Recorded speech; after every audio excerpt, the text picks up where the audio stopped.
Bonjour à tous, vous êtes nombreux sur cette chaîne YouTube à vouloir vous orienter dans la recherche scientifique, à vouloir y contribuer, voire même à faire plus tard votre thèse de doctorat dans un domaine scientifique. Une vidéo un petit peu improvisée mais très importante. Si vous envisagez de faire une thèse ou des travaux de recherche, je vous conseille avant de commencer la thèse, de réfléchir s'il y a un langage de programmation, dans quel langage de programmation. Donc moi j'ai fait une thèse avec beaucoup d'informatique, du traitement du signal, ayant un cursus à la base de biologiste, pour tout ce qui est licence master. Je vous fais un rétexte parce que moi ma thèse, je l'ai faite en MATLAB. Et c'est pas très malin en un sens parce que c'est un logiciel payant. À l'heure actuelle c'est 1500 € payable une fois pour avoir la licence à vie, ou alors 1000 € par an.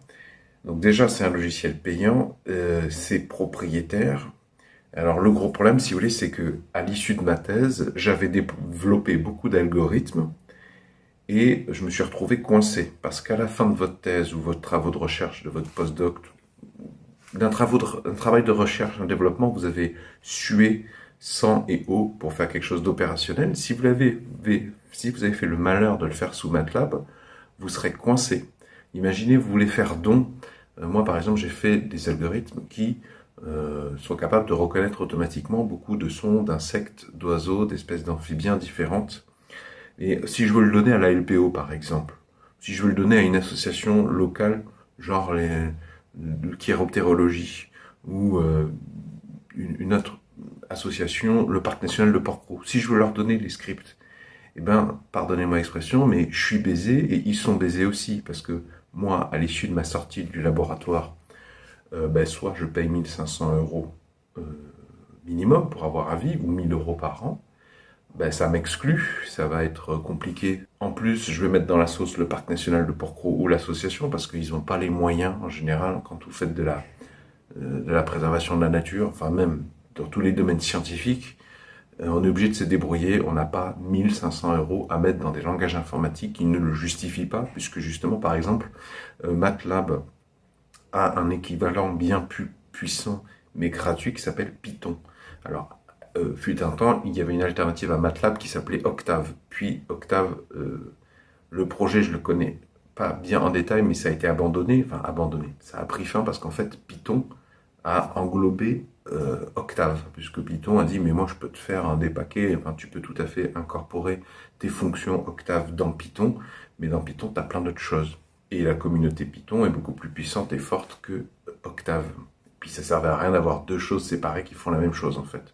Et donc tu comprends bien que quand tu fais ta thèse dans un langage libre, non propriétaire, gratuit, déjà ce que tu vas produire, ce que tu vas publier, ne serait-ce que dans tes articles ou pas, même si tu meurs le lendemain de ta soutenance de thèse, tout le monde sur la planète pourra beaucoup plus réutiliser ce que tu t'es fait suer à développer.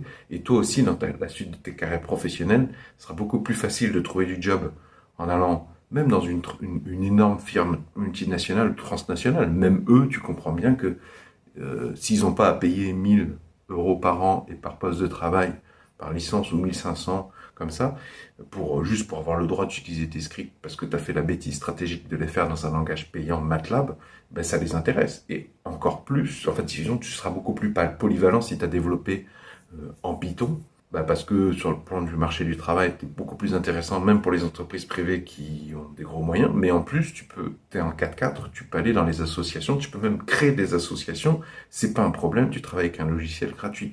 En plus, moi, dans mon laboratoire, si tu veux, on travaillait sous MATLAB parce que c'était la décision du directeur de thèse, mais on travaillait en plus avec des versions de MATLAB pirates, et c'est même assez grave parce que on avait même demandé à l'administrateur réseau de l'université d'installer une version pirate de MATLAB sur des serveurs de l'université. Donc là, je te parle d'une utilisation en mode serveur. C'est beaucoup plus grave en termes de sécurité informatique parce que tu bidouilles des trucs sur ta machine, bon, c'est ton problème si tu veux prendre le risque pour ta machine, ton ordinateur de bureau.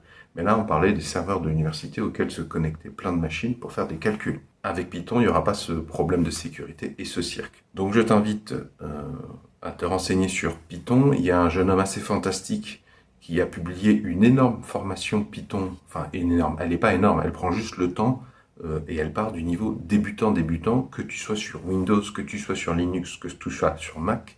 Il t'a vraiment pré-mâché le travail. Je te mets sa vidéo dans la description sous la vidéo, ne serait-ce que pour découvrir et comprendre un peu mieux de quoi je te parle. Donc, si tu veux faire ta thèse ou si tu veux œuvrer pour le transhumanisme et trouver des solutions qui rendent l'humain invincible et immortel, je t'invite à prendre ça en compte, la diffusion de la connaissance scientifique.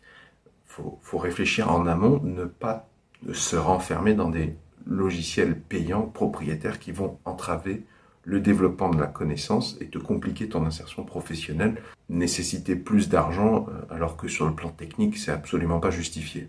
En plus, dans plein de pays en développement ou sous-développés, le problème de l'argent, c'est un problème particulièrement grave. Si tu veux donner tes scripts MATLAB à un laboratoire, ouais, désolé, c'est gentil, mais tes scripts sont géniaux, mais ils sont en MATLAB. Tu vas avoir tout un travail de traduction ou d'équivalence à faire. Enfin bon, t'es vraiment bloqué. En plus, tu seras beaucoup plus respecté et cité en tant que chercheur dans ta spécialité si tu fais du Python que du MATLAB, parce que effectivement, dans la communauté scientifique internationale, ça devient de plus en plus compliqué de faire des choses en MATLAB, de le justifier.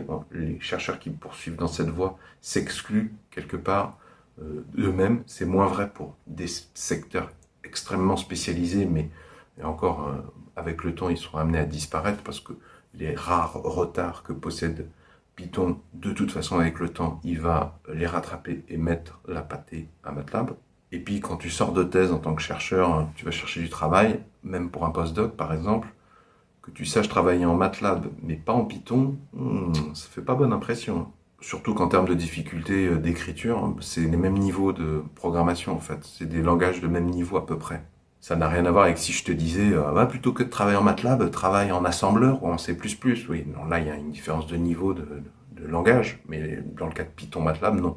Si tu as apprécié ce conseil stratégique en amont, est-ce que tu peux mettre un pouce vers le haut, s'il te plaît? Est-ce que tu peux mettre un j'aime et partager cette vidéo avec les connaissances que tu as, qui réfléchissent à faire du développement, de la recherche scientifique, etc., etc. C'est très important ce message et il faut l'avoir en amont, notamment pour pouvoir dire à ton directeur de thèse ou avoir une discussion dans ton laboratoire, là je vais commencer ma thèse, on va pas faire en MATLAB parce que dans 3 ans, 4 ans, on va se retrouver coincé. Si tu aimes les sujets scientifiques, je t'invite à t'abonner à la présente chaîne YouTube. Vont s'afficher à cet effet à l'écran un rond et un rectangle. Le rond, tu cliques dessus, ça t'abonne gratuitement à la présente chaîne YouTube.